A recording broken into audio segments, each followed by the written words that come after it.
ಗೂಳಿಗಳ ಕೋಟೆ ಅನ್ಕ ರೆಡಿ ಆಯಿತು ಗುರು. ನಮಸ್ಕಾರ ಎಲ್ಲರಿಗೂ, ನನ್ನ ಮತ್ತೊಂದು ವಿಡಿಯೋಗೆ ಸ್ವಾಗತ. ನಮ್ಮ ಬೆಂಗಳೂರು ಬುಲ್ಸ್ನ 2ನೇ ದಿನ ಆ್ಯಕ್ಷನ್ ಕೂಡ ಮುಕ್ತಾಯಗೊಂಡಿದೆ.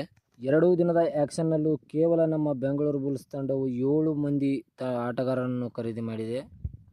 ಇದ್ದ 3.2 ಕೋಟಿಯಲ್ಲಿ ನಮ್ಮ ಬೆಂಗಳೂರು ಬುಲ್ಸ್ ತಂಡವು ಕೇವಲ 7 ಜನ ಆಟಗಾರರನ್ನು ಖರೀದಿ ಮಾಡಿದೆ.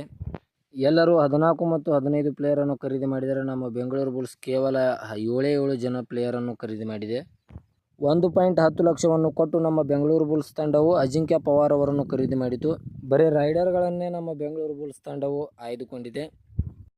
ಡಿಫೆಂಡರ್ಗಳನ್ನು ಬಿಟ್ಟು ಬರೀ ರೈಡರನ್ನು ಖರೀದಿಸಿದೆ ನಮ್ಮ ಬೆಂಗಳೂರು ಬುಲ್ಸ್ ತಂಡ. ಈ ಬಾರಿ ಡಿಫೆಂಡರ್ಗಳ ಕೊರತೆ ಎದ್ದು ಕಾಣಬಹುದು.